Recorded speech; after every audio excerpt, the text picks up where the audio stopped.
What's your goal? Oh, yeah.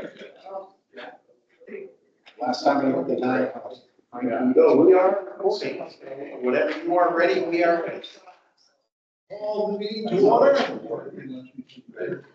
Good evening, I'd like to call to order the joint meeting of the Norwich Public Building Board of Commissioners and the Sewer Authority for Tuesday, September 23rd, 2025.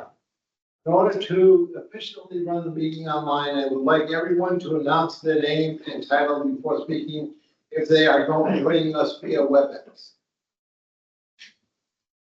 And the first order of business is the 15-minute public comment period. Are there any members of the public here in person or on the line who would like to address the board? And I'd like to remind anyone who would like to speak tonight that this is the time for public comment, not a discussion or back and forth with the board. Any issues raised by the public during this period will be considered by the board in consultation with the staff at appropriate time. To be respectful of everyone's time this evening, any public comment should be limited to 3 minutes. Is no one on? I don't see a man. Does Kevin want to speak now? No, Kevin can speak in executive session under economic development. The third order of business is approval of minutes. I'll now accept the motion to approve the minutes. I'll make a Meeting and Cheryl. Okay, we have a second. Motion, any discussions? The only thing I want to do is James Stu's feel is. Yeah. Okay. I got it. Okay, all those in favor? Aye. All those opposed? Any abstentions? Motion is passed. Next. Other business. Information updates provided to the board prior to tonight's meeting. Are there any questions for Chris or the staff on the materials that were provided in the board package last week? First, the financial update. Any questions on finances? The leadership team template. No, I was wondering, what is, there's a lot of stuff on there that is complete. Would it be good to take that stuff off? Can you take that? Yeah, no, Yeah. you can do that. Yeah, or if something has to progress, you know, you could be a few questions. Okay. I just had one question about the dam repairs for this year. Was it extensive like last year or just an ordinary year? No, we did, we had a pretty good season, with certainly less damage than we had last year. The critical pieces that we need to get to this year are already complete. And now we're hoping this rain, is light, and then we can keep working right now. We're planning on continuing work till about October 3rd. You know, there's a guy that keeps calling on WACH. I listened to it in the morning, and he said that the hydroelectric power plant is not generating any power. Is that? Well, it's not generating power right now because we are maintaining the dam, but it is regularly operating. Okay, so it's been down for what? It's been down since probably the end of July. And hopefully the first or second week of October. Yeah, well, we have to wait for water levels to come back up. So the reason we do maintenance during this time of year is because the water levels have dropped so much that we wouldn't be able to operate the hydros anymore. So, depending on how much rain we get over the next couple of days, that may bring the water levels back up. If that's the case, we'll stop work on the dam, flood the canal, and put the hydros back in service. The great news, I think the other thing is that hydroelectric plant is not gonna, power a hyperscale data center or something. I mean, it's great if it produces some power, but it's not much. It's hundreds of volts, not thousands of volts. Just for, Eric and his team, a year ago, we had 2 or 3 hydros that had significant mechanical issues. They've all been resolved. Every hydro can operate into adequate water to do so. So that's, considering the age of those facilities, that's a milestone. Granted, they're not huge, but. They built them back, that's pretty good. Yeah. Okay, how about customer service dashboard? I don't think I had any questions on that. Any not the members? Question on it? I do not. And the business park tank resolution, We'll have a presentation on that later. Yeah, but that was just included with the board package for people to get an understanding what we're looking for tonight for the resolution. the next is the CMAC update. That is me. All right, thanks. All right, the board, the CMEC board met on August 28th. The member power cost with member return for July was $111 per megawatt hour, which was 31% below the expected deviation to benchmark. Project portfolio for July was above budget by 13%. Microgen actuals were above budget by 13%. Transmission project number 1 actuals were above budget by 39%.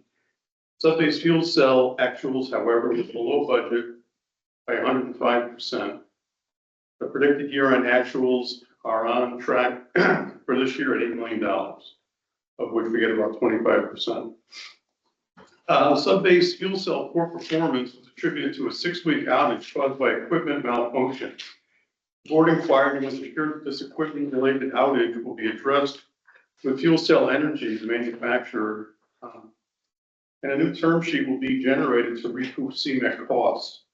Similar to what was done last year when the fuel cell could not operate at the label plate output of 7.4 megawatts, the fuel cell is not meeting its contract obligated performance, and David Meisinger will use that deficiency to recover CMEC costs.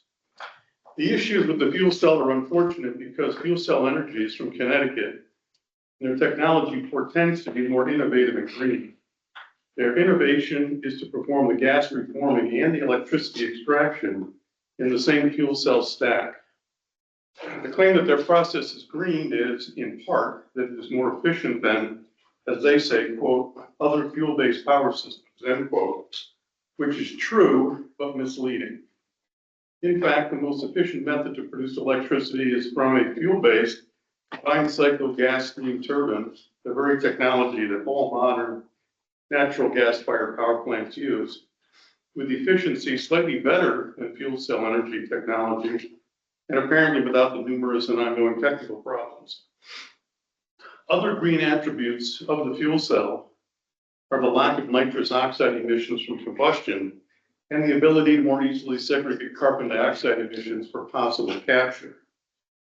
So, in summary, innovative, yes, green, somewhat, efficient, on par with existing technology, and reliable, not demonstrated here. So stay tuned.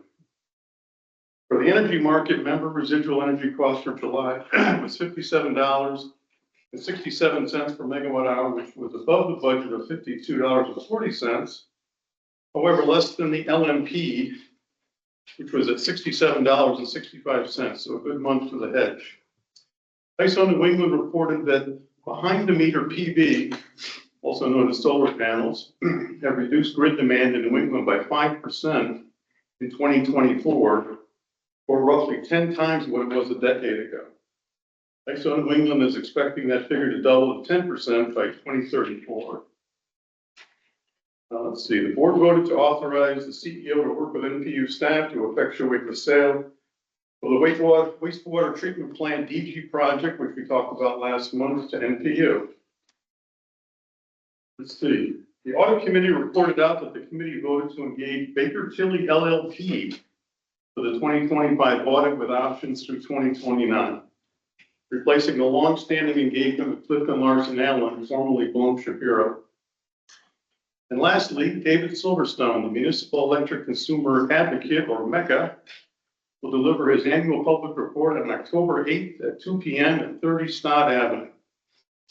Dial-in information is provided on the CMEC website. That's all I had. Thank you, Sue. Are there any questions?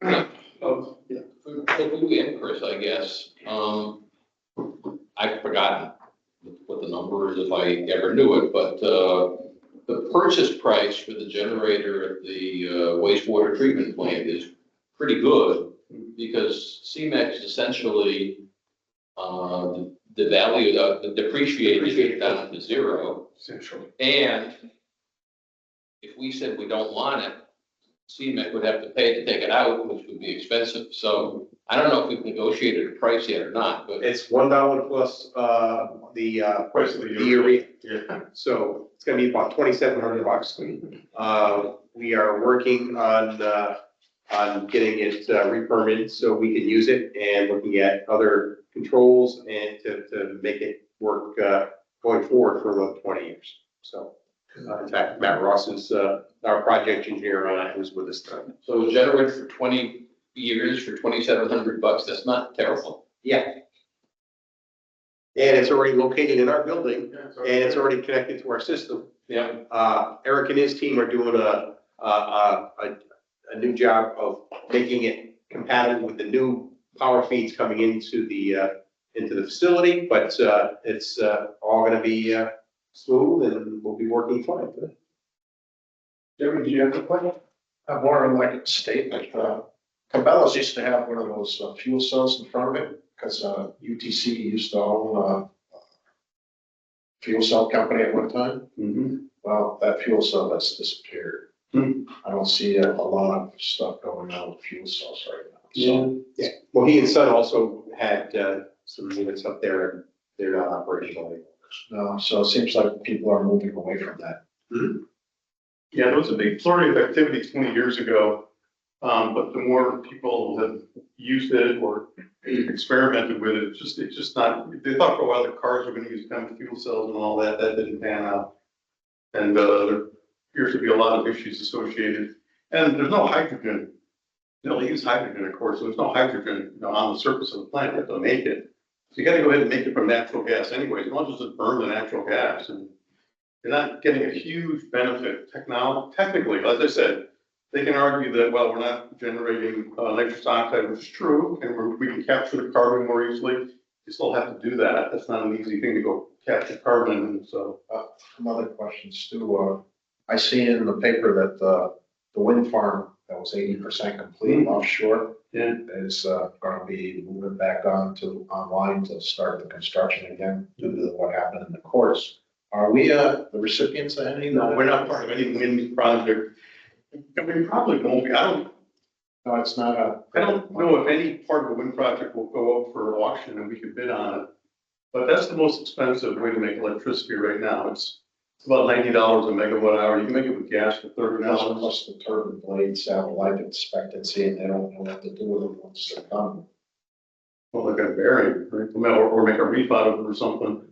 I don't know what they're gonna do, but it wouldn't help the bottom line with us right now to get involved in the project. Very good. Thank So I think on top of that, those sort of cost analysis are flawed because they look at the cost of generating power from the wind farm or from a solar, from an electric or whatever.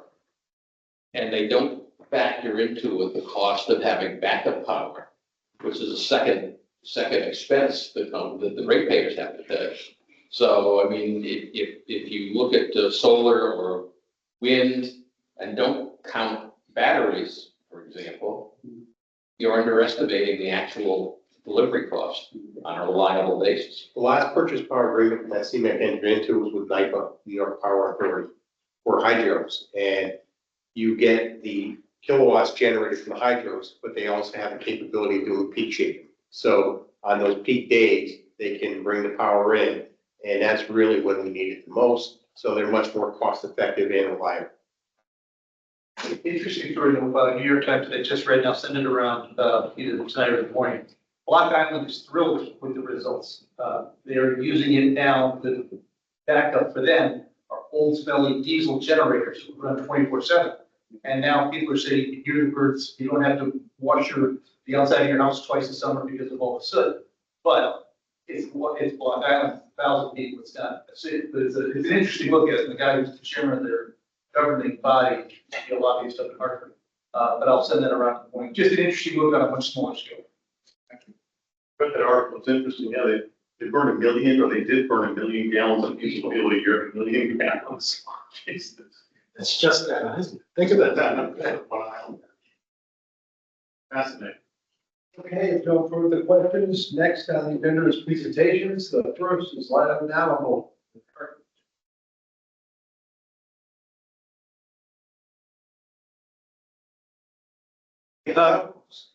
Sorry, Chris, go ahead.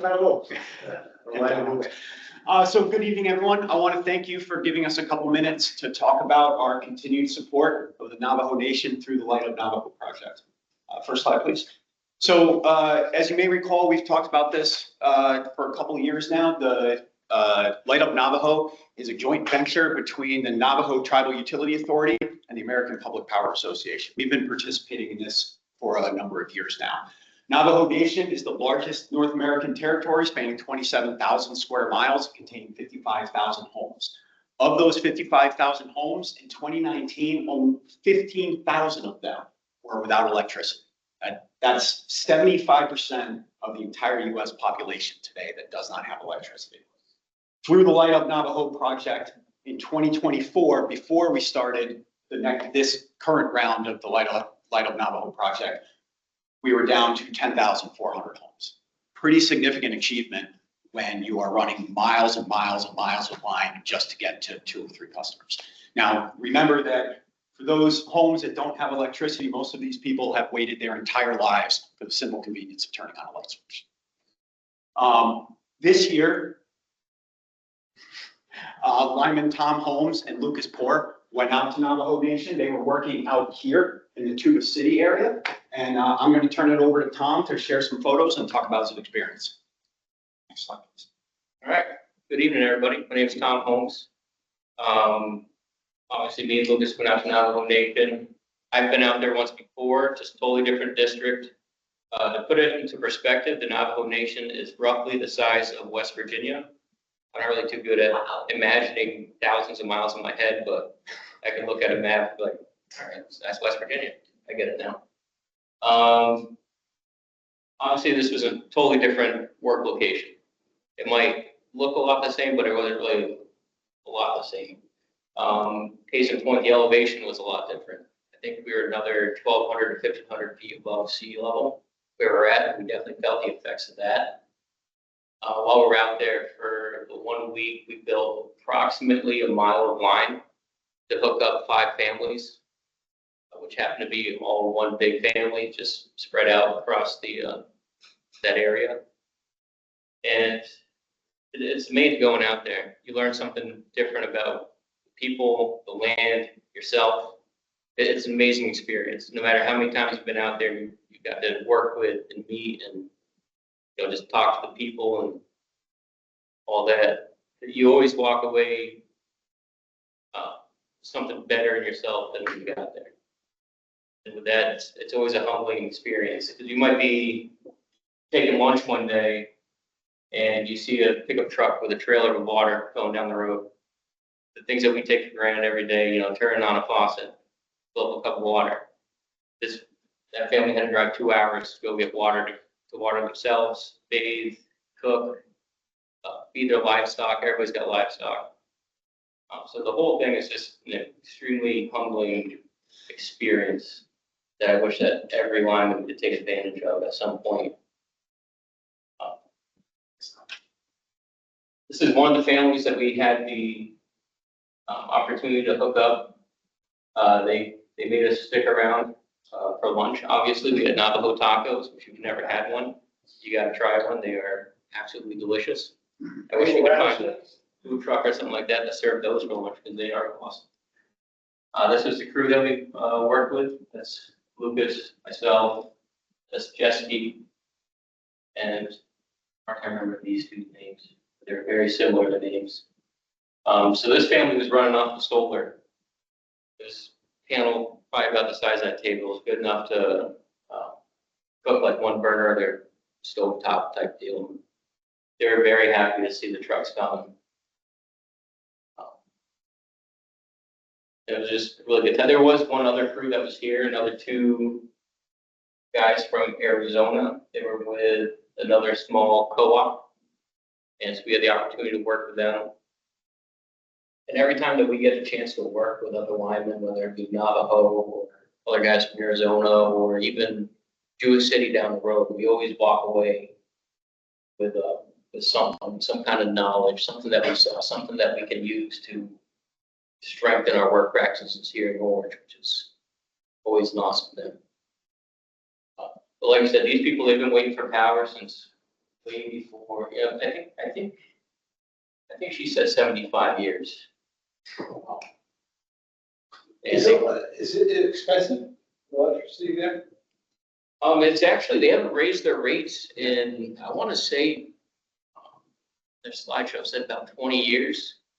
Just because of the fact that they can't afford to raise their rates in order to do all this work. So that's a big piece of this, is the fact that if they raise the rates to supply the poles, wire, the rest of the infrastructure, the manning and all that stuff, they'd have to raise the rates to a point where their own people would be able to afford it.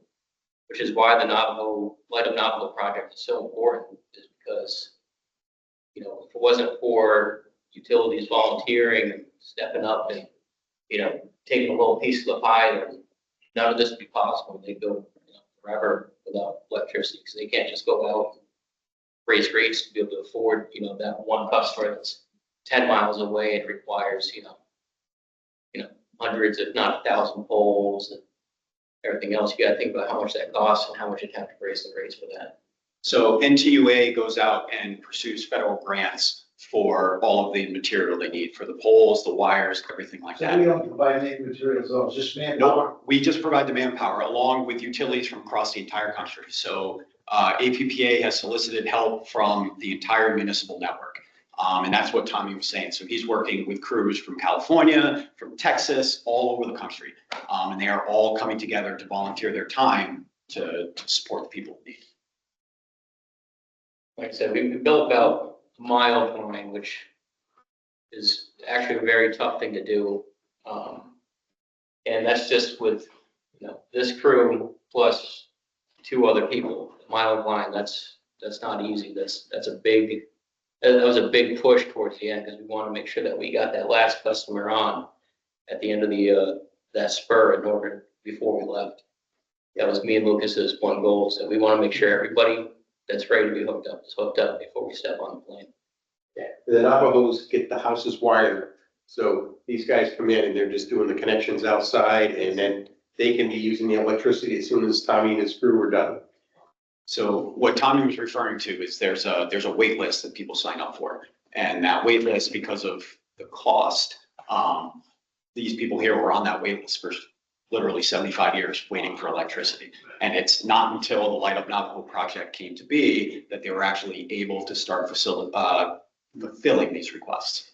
It's really an amazing thing that NTUA and APPA and us are part of here. So they have to have their house all wired up before they hook up, so you're hooking up to a house. Yes, absolutely. So by the time the line crews get there, the house is already completely wired. Yeah.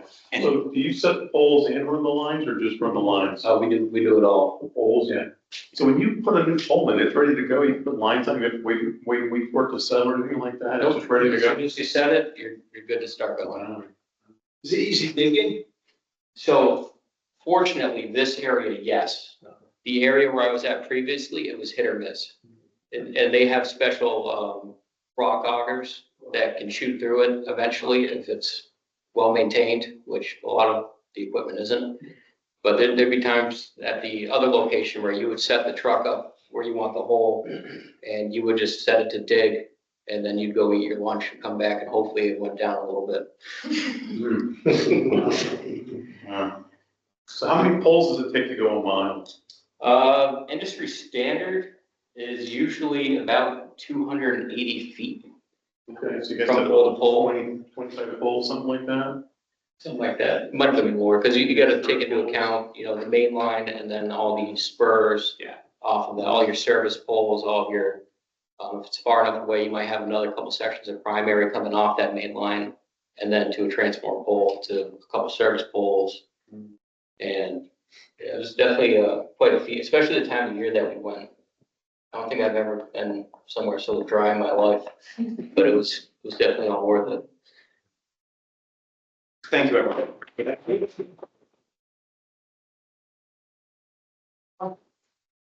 Who's the other gentleman? Lucas Board. Tell Lucas the board. Yeah, thank you. You're welcome. It's a great learning experience and it's a great opportunity to give back to a system that really needs it. It's hard to imagine this day and age, American citizens not having access to power. This. How do you choose who goes? Huh? How do you choose who goes? That is, they're doing the best, most bang for the buck, you know, in the tribal utility, figuring out, you know, they're always trying to get the most they can get out of it as quickly as possible. All right, the next presentation is PGA adjustment. Brendan? Hey, everyone. I will do my best to follow that last presentation. Good evening. Just want to take a couple minutes, provide everyone an update to the PGA. I think the last time we were in front of you guys was in April of 2025. So first slide, please. So just an overview, energy markets or wholesale energy markets are always and continue to be extremely volatile. NPU uses the PGA in order to manage rate stability and the timely recovery of energy costs. And we continue to balance several objectives through this process. So customer bill predictability, the prudent recovery of energy costs, maintaining compliance with our internal policies, as well as meeting some key financial health metrics. So next slide, please, Mo. So to go over some of the influences or the drivers of purchase gas costs and where things have gone, what we have noticed is that gas costs and the plan for the PGA and the increases remains consistent with what we had projected and presented here in April in 2025.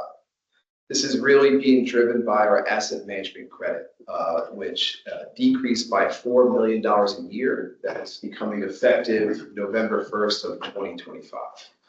So in 2022, NPU, we had capitalized on some unique market conditions and effective negotiations, and we were able to lock in a $7.5 million a year credit for our asset management.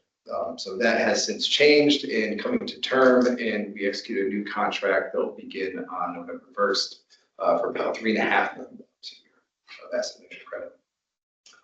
From the commodity cost perspective, national storage volumes and inventory has kind of overperformed forecasts for the winter.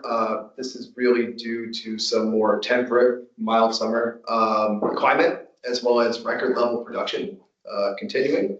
And this has kind of helped keep the short-term commodity prices down. Next slide. So this is a forecast of the fund itself. You'll see in the blue bars is the rate of the PGA, some history going back and the plan looking forward in that shaded area. The green line is the minimum required fund balance, our minimum target. And the black line represents our actual PGA fund balance and the forecast itself. So as we look forward, you can see that the target is increasing pretty significantly over time. That is due to the increase or the decrease of our asset management credit, that $4 million change to our annual expenses. So our requirement is continuing to rise. And hence that's why we are making a change effective November 1st of this year for the PGA rate. Can you go next slide, please? So the current PGA is sitting just below about half a cent CCF. We're going to be changing the PGA to just below 15 cents a CCF for November 1st. Looking at the PPA side, we're not looking to make any change to the PPA, so we're able to kind of keep that stable. We're going to post all this information on our website, as well as do some direct customer communications for the impact of change. So, does anybody have any questions? How much is the CCF rate? I don't buy gas anymore. How much is the CCF of gas? From us? Yeah. Let me see, if you're a residential customer with the PGA, first 30 probably comes in at around $2 a CCF. Okay, so 15 cents would be 7% roughly. Yeah, we're in that ballpark. We figure about 6.5%. Your average residential customer, so about $6.70 a month on average would be the increase to the residential customer. Okay. Yeah, and these are the pass-through costs that are, based on the actual commodity that we buy. And it's really that AMA, which we were over collecting essentially for those years, is now coming back to where we expect it to be going forward. And we'll be going out and looking at getting another AMA contract again next November. How does our gas rate compare to the, Eversources, the gas and so forth, particularly given that we're no longer taxed?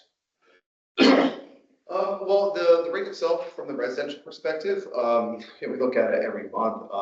It's still competitive. I think we are looking at maybe just a couple points below, over the year as far as, some savings on the average residential side. A good amount of savings on the peak winter months is where, our customers get the most bang for their buck.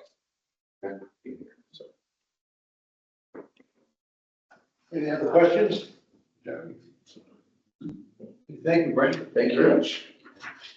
The next presentation is electric bond rate. And so obviously great news, the city council approved the 150 million bond rating or ability to issue revenue bonds, so that's good. So now we get to work on kind of the back office stuff. We're going to work with Pullman Conley on trust indenture and bond purchase contract, Phoenix Advisors on an official statement, and Baker Tilly on feasibility study. Hope to have all those completed by the end of the year. And then we can get ready to put out an RFP after the first year for the underwriter, and then get ready to pursue getting rated. And it looks like right now, Standard & Poor's would be the most likely agency that we look to. More details to follow on that. But this is true. I mean, at a higher level, this is truly transformational for the electric division. And we have significant capital investment in the other three. This is really going to round it out and allow us to maintain the exceptional reliability that we've become known for. There's some big projects in there, but there's also, as Steve will tell you, there are some seemingly less sexy initiatives that are very critical to maintaining that, as well as you heard about the other ones. So, yeah.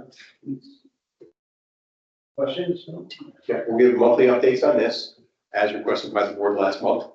And, it's, the first bonding will be discussed in next year's budget, and that'll be where the board will get to approve the projects for next year, what we start at.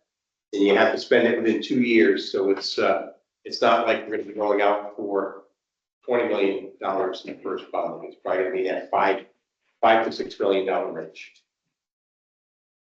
John? Sorry, we'll go back. All right, and the next one will be a presentation by Matt Gross on the wastewater plant upgrade.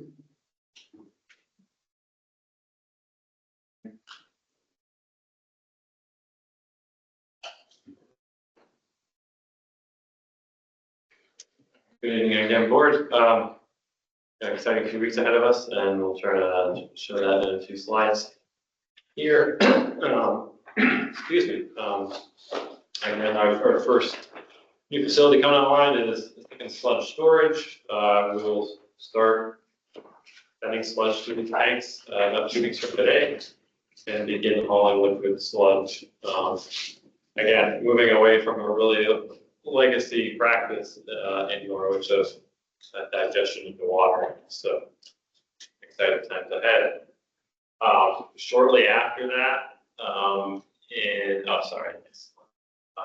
in mid-October, currently probably like the week of the 13th or 20th, we'll be commissioning our first 2 new secondary clarifiers. This shot is taken from, say, the Yantic Riverside. So side of the clarifiers you have been looking at, and I guess what I was hoping you could appreciate is kind of the contractor brought everything to grade at this point. So backfilling has really changed the landscape there. And then again, we have a secondary sludge pump station serving the needs of those 2 clarifiers in the center there. So that, I'll say, complex, again, is probably about 3-4 weeks away. I'll show some additional information on that in a minute. potentially coincident with the commissioning of 2 new secondary clarifiers, new secondary sludge pump station. I failed to mention a small scale pump station that will serve those 2 clarifiers too, but our first new primary sunlight tank and its primary scum station are coming to life. So yeah, this is moving away from the traveling bridge equipment that's been at the plant for 70 years at this point, and transitioning to a more conventional chain of flight system. Actually, we've been to our Deep River water treatment plant. Our clarification process there uses chain of flight. Next slide, please. Aeration tank 2 is really advancing concrete work. Again, these are internal walls to separate biology from chemistry to achieve nitrogen removal, so we can stop purchasing the credit from the state, but it'll be some time before we're putting any liquid into that tank. Next slide. And then admin and lab. Previously or last month, you saw a lot of sub-slab plumbing and reinforcing. Last week, the base lab of the new lab was formed, so that's relatively exciting, I think, for our lab staff. And we're still a ways off moving into the building, but hopefully in a month you'll start seeing the structural steel being erected to begin closing that building. Next slide, please. So I was hoping this, hoping this might appear a little bit better on the slide, but I guess for what's happening at the plant, it's a pretty significant change to how forward flow is moving through the plant. So right now, I'll say aeration estimate is coming from the aeration tanks, heading up on the slide to the south. In reality, distributing to some existing clarifiers we have in front of the plant. If you advance one slide, Simone, in the coming weeks, that flow is going to be completely diverted through a new distribution box to our first 2 new clarifiers, and the effluent from those clarifiers will be conveyed down to what is the entry to the future UV disinfection facility that will come online next summer, but we'll continue disinfecting the chlorine until then. So I don't know if anyone else appreciates that in the room, but it's a significant change. I mean, the operators of mechanics line are going to be quite different day to day. Again, in the next 3 or 4 weeks. And I guess transitioning to just a look ahead on the schedule, that will really close out kind of the first phase of the upgrade, if you will. So commissioning a series of infrastructure, again, late September, early mid-October. I think it's sludge, 2 new clarifiers and secondary sludge. Distribution boxes for flows in our first new primary tank. Aeration tank 2 construction will continue through much of 2026, and hopefully before or around Christmas next year, we'll be putting that first upgraded aeration tank into service, although it'll be let's say a preliminary commissioning without IFAS. The admin and lab is going to continue for much longer. Currently looking at a move-in date for our R&D staff, again, lab staff, operators, mechanics, electrical system staff, late 2027. Late next summer, we'll commission UV disinfection and stop chlorinating our effluent. And I guess the bottom piece of this slide is sort of a look at, as we complete this first phase and commission new infrastructure, what that does for the contractor. It opens up digester complex for reviewing dewatering and demolition plans. They are anxious to begin doing that work, so I would imagine by really the mid-November, we'll be dewatering the contents of the existing digesters. Nickerson's anticipating about 4 months of work to do that. And then I think what many people are excited about is to begin demolishing the digesters and moving away from that, which will happen through the winter, early spring. And as we commission again the 2 new clarifiers, that also opens up a demolition of 2 existing clarifiers in front of the plant that currently sit in the footprint of our future headworks facility, which is all screening, removal of soil pumping to the new plant, and something I know many people that operate and maintain the plant are excited to see come to life. So I think that's all I have, but I'll leave it. So Matt, if you back up one slide, is the picture you were showing. So next to the digester are the 2 clarifiers that are they're gonna be going away. Is that right? So the one, you had the arrows going, Yes, 2 clarifiers up on the top of the picture, yes, and those are the ones that are going away along with the digester. correct. You've got these brand new clarifiers, 4 total when you're all done. Yeah, 3 new. You can see one of the new one in front of the plant, but we're not actually, it's great that they're working on it, but we're not actually commissioning that for some time. And then the one just to the right of that is existing. It will remain, but it'll be basically gutted and rehab, structurally. So, where do we stand in terms of schedule and budget? Schedule, so next month, we will be 2 years into, by contract, a 4-year. I mean, are we on time or lagging or? We're gonna go over the 4 years. That's, I think, pretty well established, from things that have happened, or I'll say early in the project. I don't know if I need to go into that, but, we will spill into 2028. We're currently about, $1.1 million under the original contract value due to the value engineering from Nickerson, but, we are starting to peel back some of that, changes. But we are still in the black on costs, so to speak, and tracking some additional work into early to mid 2028. And the primary motivations for us doing this, I think, were, first of all, the state mandating it. And secondly, it was the environmentally responsible thing to do. But one of the tangential benefits of all of this is to dramatically clean up the water in the harbor, which is going to benefit marina development and so forth. When do you think the water is going to be good enough for me to jump in for a swim?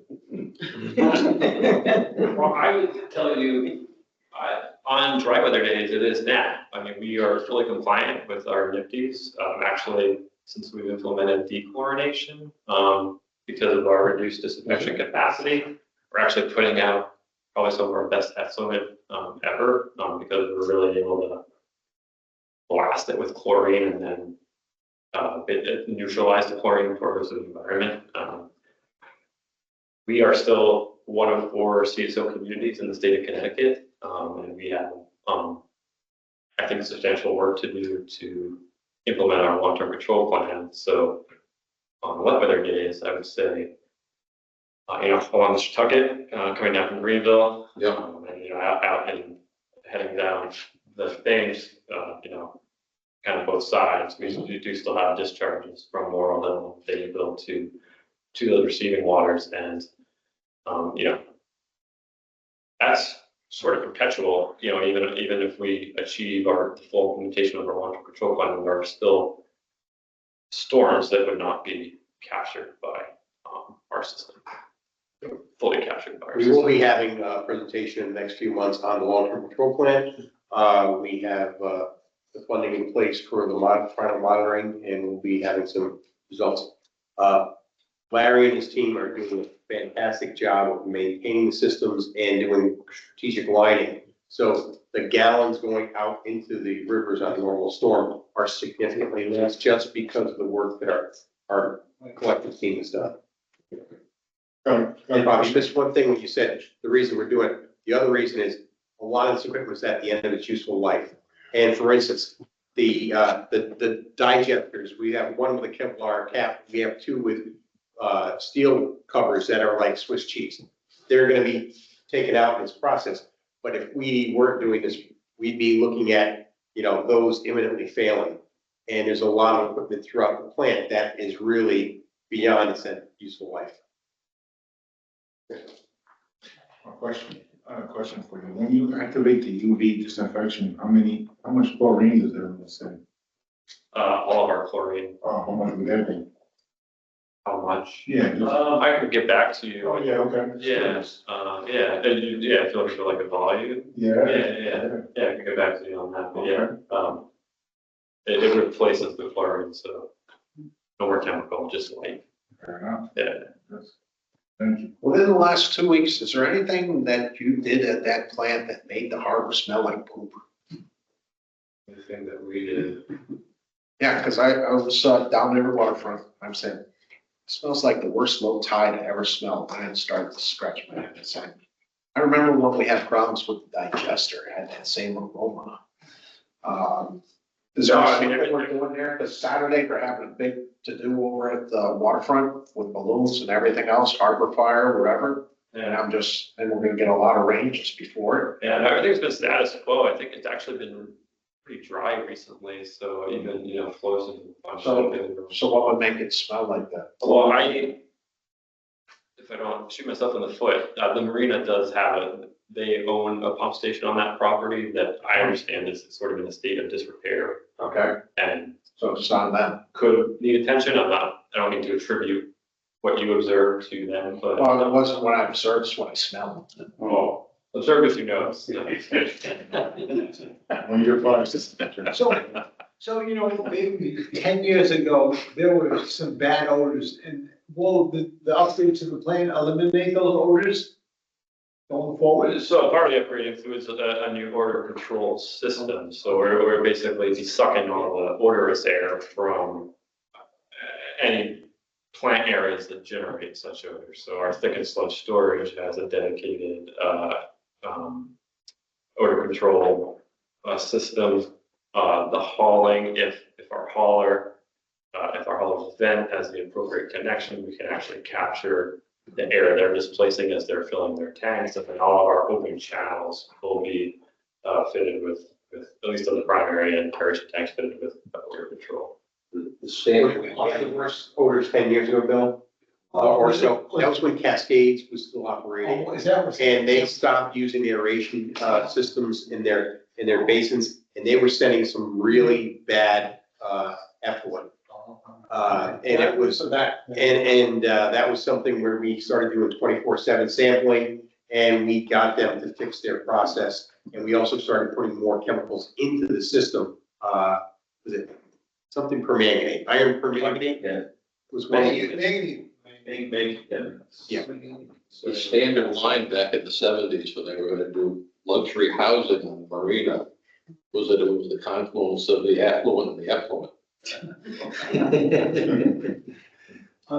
I have one other question. So are we sending our sampling analyzing, waters, samples? Are we sending that out, or are we still doing the testing here?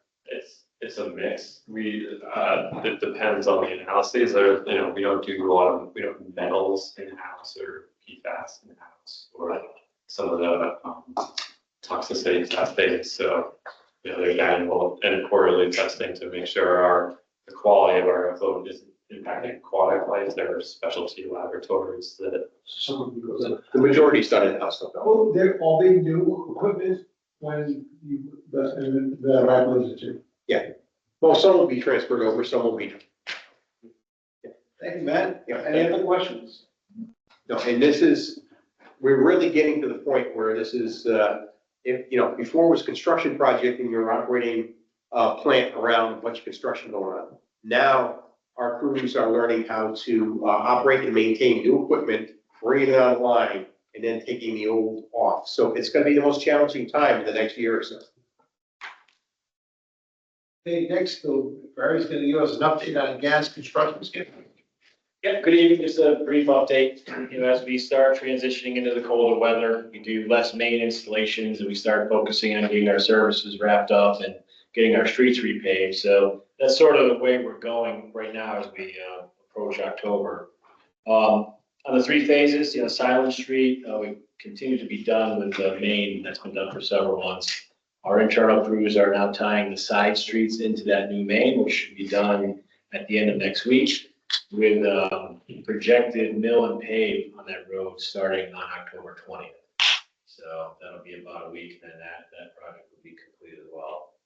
Last month, we had just finished a day earlier, the Crescent Rockwell, so that obviously continues to be complete. We have about 20 more services to go on Franklin McKinley, and, we're hoping that will be done probably in 2 to 3 weeks. We still have some side street tie-overs to do with that project, so we expect permanent paving patch to be done sometime in December with more flexibility on city streets. As long as the weather's not horrible and the asphalt plants stay open, we do typically work into December. The state, on the other hand, won't allow that on North Main, so that's why the schedule for the last phase here gets more condensed. We've installed the mains from A Street to Burnham Square. Guys continue every day to do about 2 services a day. There's about 30 remaining.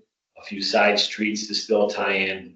The state has mandated all of our work to be done by mid-October, so that the road can settle for about 30 days and then pave just before Thanksgiving, and they want us to get off that road by about Thanksgiving. So that state mandate sort of drives that schedule, and city streets will work a little bit longer than Thanksgiving, probably first or second week of December. So that's where we are for the current grant. Next slide. Yeah, there's no changes from what we've been presenting here. We're going to attempt to do the design for the next round this winter. With the current grant probably ending around July 1st of next year, there's no real sense of starting the second grant midstream. That presents some challenges. So probably start around April 1st of 2027 on that next one. It'll be a 3-year project. So things are going pretty well. We do have our grant specialist.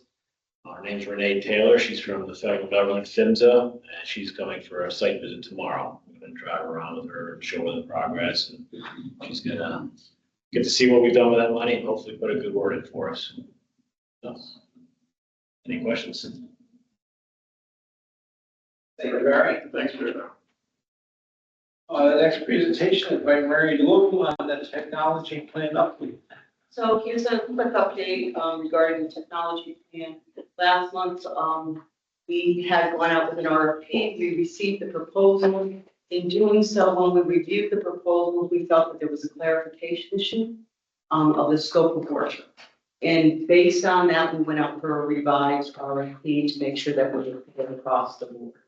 And in doing so, the revised scope of work had to do with developing the roadmap versus utilizing the roadmap or doing the implementation. So right now, we're in the midst of gathering those proposals that will close in another week, and then we'll assess all of those proposals. So that's where we're at. So hopefully next month we have some news of at least awarding it or in the midst of gathering. But we are moving forward. Any questions? Very well. Next is presentation is Business Park Tank Resolution amended by Lisa. Hi. Can you hear me? Very well. Hi. All right, so our first application to the state DPH for the business park tank was in 2022. And our original thing was just to add aeration and mixing to the tank and to install a pH and chlorine analyzer. And we're doing that at all our tanks. And then last year, or actually a couple of months ago, we did our routine tank inspection and we found out that we needed to paint the inside and the outside of the tank because the tank coatings are starting to cause problems. You can see the picture of all the outside staining on the tank. So we got a really, really rough estimate from a contractor for about, a little under $1 million. So we're just asking for another $1 million so we can do this all at the same time under the SRF application.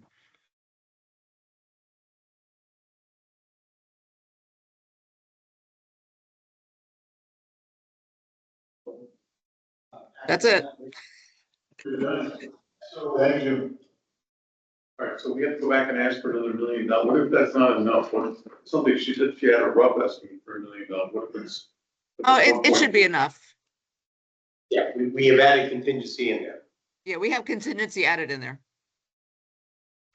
And how much will we be reimbursed on that? See? Have we got the number yet, Elisa? Sorry? You get the reimbursement number yet? No, we don't get that until later, much later. What have they been? Oh, it really depends on the project. It roughly is between I can't even hazard a guess, I'm sorry. I don't want to give you a number because it varies so much and we have no idea. 20 to 40 or 50. I can't, it's so dependent. I don't want to say something and then, have that come back, we don't know. 20 is always a good number that we got used for. And to put that in perspective, 10 plus years ago, that was 6 to 8%. Right. Most we is, when we looked at what we did out to spray and for countryside, those were in, 60 to 80%. Thank you, Elisa. Sure. Any other questions? Oh, well, set. Thank you. Great, thank you.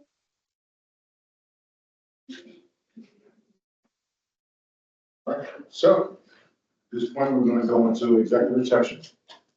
So, So we need a motion to go in. I'll make a motion for us to go into executive session. I'll make it. Ron with the first, I'll make the second.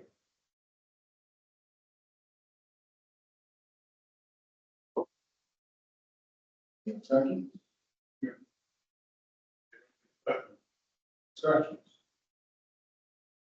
The executive session. Right. For tonight, we're gonna need the senior team, and we're going to need Kevin Brown, who has joined us as well. Simone and Chris.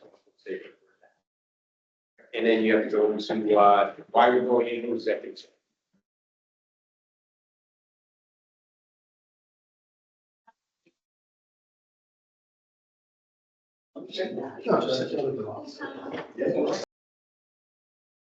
Motion for the approval of design electrical. The design for the electrical infrastructure in the arterial road for the business park north. So I see. We allocate up to $275,000 for that purpose, depending on what the ultimate RFP response is. So not go above 275. Let's propose us to allocate up to $275K for that RFP. Yep. I want to make a motion to vote on that. Well, we need a second. Need a second. Yes. Jerry for a second. And is there any discussion on this? Yeah, as I said earlier, I just don't want to lose the momentum on this. I'm not a developer myself. I don't know what these people's thoughts are, but when you get a setback like this, then all you need is another pandemic to hit or some other calamity, and next thing you know, they run away. So I think getting the road started now, or the design of the road being constructed now, tells them that we're serious, and that may affect decisions going forward. So I would support that. This looks like it seems down the road is that CDs is going to work to help install some of those expenses back to us later on down the road. I'll keep it off your plate. I'll submit a grant request. Good. You want to have any discussion? Again, I don't like putting the budget book. I realize what it means to the city and to you. That's what it, but I'm also watching out for, just in case they don't come. And, you gotta send the purchase agreement, it doesn't necessarily mean they're gonna come, or the judge is gonna rule in favor of the people that are appealing it. And so, I think I'll just vote it. So I'll take that as an opposed from Bill. Well, you gotta actually have quotes, so there's still some discussion. No problem. So, and this money is within the ability for the board to uses discretionary funds for economic development. So, well within our budget. So it's at 384, right? 384. We're only looking at 275. Yeah, 275 of the 384 discretionary funds. I mean, I don't care if it's 275, you want to bring it lower, whatever you want. I would, that's what I was gonna propose, to bring it down to 200,000.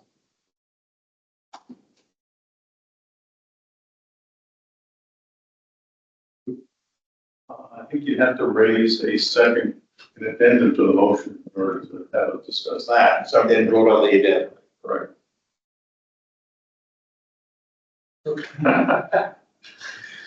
So you would ask for a motion to have an addendum to change the value, the dollar value. You could ask for a first and a second. Is there a motion to change the dollar value, 275 to 200? First. We did, is there a second? So there will be no addendum now to this particular motion. We'll continue in 275, so now we'll do the vote for the 275, is that correct? Yes. Did I put it in the right order? Okay. So, to vote to allocate 275 from our total 384 economic development budget, construction on the design of business park one. Can I see a motion, or can I? We have a motion, also to vote. All those in favor? All those in favor? Aye. Aye. All those opposed? Any abstentions? So the motion has been moved. Carries here, to allocate those monies over to business partner finance and business. Okay. Thank you, John. On your way out the door, American Wharf Marina spent $30,000 2 weeks ago to install a brand new pump station. Might be smelling the after effects. Devin, can you just provide us an update with your meeting with those three individuals? Yeah. Tomorrow? Yes. Please, and thank you. Okay, go back to, on the business park thing, get that done, then we'll go into executive session for the rest. Yes. All right, so we'd like to have a vote on. Is there a motion to approve the business park North 10 resolution as presented and discussed tonight? So moved. Okay, the motion is made by Bill, seconded by Stu, and any discussion? All those in favor? Aye. All those opposed? Any abstentions? The motion passes. Okay, and we have some other items that we need to discuss now. So we need a motion to go back into executive session. Motion to go back into executive session. So moved. Okay, we got Stu and Jerry on the second. Well, okay. I saw everybody's hand go up, so Jerry's in the second. All at the same time. You got a second. So we're back in executive session. You vote to go in? Oh, Yeah, can I vote? All in favor? Aye. Aye. Any abstentions? Any opposed? All right, the motion passes. Right. Back into executive session. For this part of the executive session, everybody can stay, and then we'll work our way releasing some people.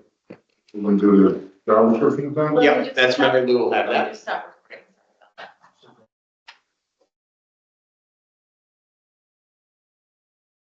No votes were taken, no action taken. No votes were taken, no action was taken. No motion to officially end our meeting? Oh, no. Is there, does anybody have a motion to approve, any of the three job descriptions? Oh, I make a motion to approve the 3 jobs. Jerry made a motion. I'll second it. Thank you. Any discussions? And all those in favor? Aye. All those opposed? Any abstentions? The motion passes to accept the 3 job descriptions. All right. What else we got, Chris? Okay, just a minor thing, the NAACP, gala is on Friday, October 3rd. I know we've had a couple people respond back, that can't make it. Is anybody gonna make it this year? Gotta go. Yeah, I'll be there. You don't have to go. Go ahead. Okay, so we have one, not decided.